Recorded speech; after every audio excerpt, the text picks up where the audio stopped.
Pythagoras বলেছিলেন, a fool is known by his speech and a wise man by silence. একজন বোকার পরিচয় তার কথার দ্বারা বোঝা যায়, আর একজন জ্ঞানীর পরিচয় হয়ে থাকে তার নীরবতায়। এমনকি আচার্য চাণক্য বলেছিলেন, যে ব্যক্তি এটা বুঝে যাবে যে কখন, কোথায়, কি এবং কতটুকু বলতে হবে, সে ব্যক্তিকে সফল হওয়া থেকে কেউ আটকাতে পারবে না। কারণ ধনুক থেকে বের হওয়া বাণ আর মুখ থেকে বের হওয়া কথা কখনোই ফিরিয়ে আনা যায় না। আপনার বলা প্রতিটা শব্দ আপনার শক্তি হতে পারে, আবার বিপদের কারণও হতে পারে। আপনি খেয়াল করে থাকবেন, যখন আমরা কারোর সাথে তর্ক করি আর সেই তর্ক করার পর চিন্তা করি যে ওই সময় আমি এটা বলতে পারতাম, সেটা কেন বলিনি, যদি তখন এটা বলতাম তাহলে তো আমি সঠিক হতাম। কিন্তু তর্ক করার চক্করে আমরা একেবারেই চিন্তা করি না এসব, আর নিজেদেরকে সঠিক প্রমাণ করতে, নিজেদের কথার ভ্যালু রাখতে উল্টাপাল্টা যা ইচ্ছা বলে দিই। আর মানুষ তখন আমাদের কথার গুরুত্ব দেয় না, আমাদেরকে মূল্যহীন ভাবতে শুরু করে। তবুও অনেক মানুষ তাদের নিজেদেরকে বড় দেখাতে চুপ থাকতে পারে না, যেখানে অনেক মহাজ্ঞানী, মহারাজা এবং সফল ব্যক্তিরা উদাহরণ হয়ে রয়েছেন এবং বুঝিয়েছেন সাইলেন্স থাকার মধ্যেই আসল ক্ষমতা থাকে। তাই আজ আমি 5টি পয়েন্ট বলবো, যার মাধ্যমে আপনি বুঝতে পারবেন সাইলেন্ট বা চুপ থাকার গুরুত্ব কতটা। সাইলেন্ট থাকার প্রথম উপকারিতা হলো, silent will make you appear more powerful. অর্থাৎ চুপ করে থাকা বা নীরবতা আপনাকে বেশি শক্তিশালী দেখায়। একজন অন্যতম যোদ্ধা সান ৎসু ওনার সাইলেন্ট থাকার মাধ্যমে অনেক শত্রুদেরকে হারিয়েছেন। তিনি চুপ থাকার মাধ্যমে শত্রুদেরকে গভীর চিন্তায় ফেলে দিতেন এবং শত্রুরা ভয়ে থাকতো যে ওনার নেক্সট প্ল্যান কি হবে, কখন হবে, আর কনফিউশনে পড়ে ভুল পদক্ষেপ নিত এবং হেরে যেত। এইটাকে বলে পাওয়ার অফ সাইলেন্স। আপনি প্রয়োজনের বেশি যত কথা বলবেন, মানুষ আপনাকে ততটাই সাধারণ ভাবতে শুরু করবে। অন্যদিকে সাইলেন্ট থাকলে আপনি এটা ভাবতে পারেন যে আপনাকে কি বলতে হবে এবং সঠিক কোনটা।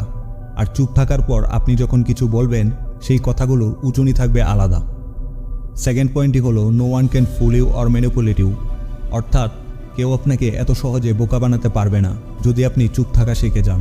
যখন আপনি কারোর সাথে কথা বলবেন এবং সেই সময় যদি চুপ থাকেন, তাহলে সামনে থাকা মানুষটির কথা আপনি মন দিয়ে শুনতে পারেন। তার বডি ল্যাঙ্গুয়েজ, কথা বলার ধরন দেখে এটা বুঝতে পারেন যে সে কি সত্যি বলছে নাকি মিথ্যা বলছে, অথবা সে কি চায়, নাকি সে আপনাকে বোকা বানানোর চেষ্টা করছে, নাকি সত্যি আপনার উপকার করতে চায়। আর এই বিষয়গুলো যখন আপনি চুপ করে শুনবেন, তখনই অবজারভেশন করতে পারবেন, আর শোনার সাথে সাথে তার উদ্দেশ্যটাও বুঝে সঠিক সিদ্ধান্ত নিতে পারবেন। Third point, silence gets people's attention. আপনি যদি কোনো গ্রুপ মিটিংয়ে থাকেন অথবা কোনো ক্লাসে থাকেন, তখন হয়তো বুঝতে পারেন যে কিভাবে চুপ থাকার মাধ্যমে অ্যাটেনশন গ্র্যাব করে ফেলা যায়। কারণ আপনি খেয়াল করে দেখবেন, টিচার যখন ক্লাস নেওয়া শুরু করে, তখন মনের অজান্তেই আমরা অন্যমনস্ক হয়ে যাই, বিভিন্ন বিষয় নিয়ে ভাবতে শুরু করি, অথবা পাশে বসা বন্ধুর সাথে কথা বলতে থাকি, আর টিচারের কথা ব্যাকগ্রাউন্ডে চলতে থাকে। কিন্তু হঠাৎ টিচার যখন চুপ হয়ে যায়, তখন আমাদের ফোকাস অটোমেটিক টিচারের উপর চলে আসে। কারণ সাইলেন্স আপনার ব্রেনকে সিগন্যাল দেয় যে কিছু তো হয়েছে, আর তখনই আপনার অ্যাটেনশন বেড়ে যায়। ঠিক তেমনই আপনি নোটিস করে থাকবেন, যখন আপনি কোনো গ্রুপে বা কারোর সাথে কথা বলছেন, কিন্তু আপনার কথা কেউ শুনছেই না বা পাত্তা দিচ্ছে না। কিন্তু যখন আপনি চুপ হয়ে যান, তখনই আপনি দেখবেন সবাই আপনার উপর অ্যাটেনশন দিচ্ছে। তারা এসে জিজ্ঞাসা করছে, কি ব্যাপার, আগের মতো কথা বলছো না, কি হয়েছে? Number 4, silence makes you more creative. চুপ থাকার মাধ্যমে আপনার ক্রিয়েটিভিটি আগের চেয়ে আরও বেটার হওয়া শুরু করবে। যখন আপনি চুপ থেকে নিজের সাথে একা সময় কাটাবেন, নিজেকে সময় দেওয়া শুরু করবেন, আপনার মাইন্ডে বিভিন্ন ধরনের ক্রিয়েটিভ চিন্তাভাবনা আসা শুরু করবে। আপনার ক্রিয়েটিভ থটস আপনাকে ধীরে ধীরে প্রোডাক্টিভ তৈরি করে ফেলবে। আপনি যত বেশি ক্রিয়েটিভ চিন্তা করবেন, আপনার ইমাজিনেশন পাওয়ার অর্থাৎ কল্পনা শক্তি তত শক্তিশালী হবে। আর কল্পনা শক্তি হলো পাখির মতো, আপনি যত উপরে উঠতে দেবেন, আপনি ততটাই লাইফে অ্যাচিভ করতে পারবেন। আপনি নিজেকে চুপ রেখে এবং নিজেকে পজিটিভ রেখে যে কোনো কাজকে বেটার উপায়ে করার ক্ষমতা রাখেন।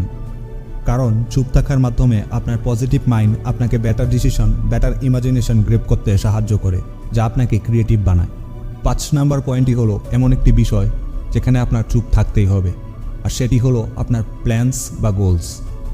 অর্থাৎ আপনি যদি কোনো জিনিসের উপর কাজ করে যাচ্ছেন, তাহলে সেটা কখনোই প্রকাশ হতে দিবেন না।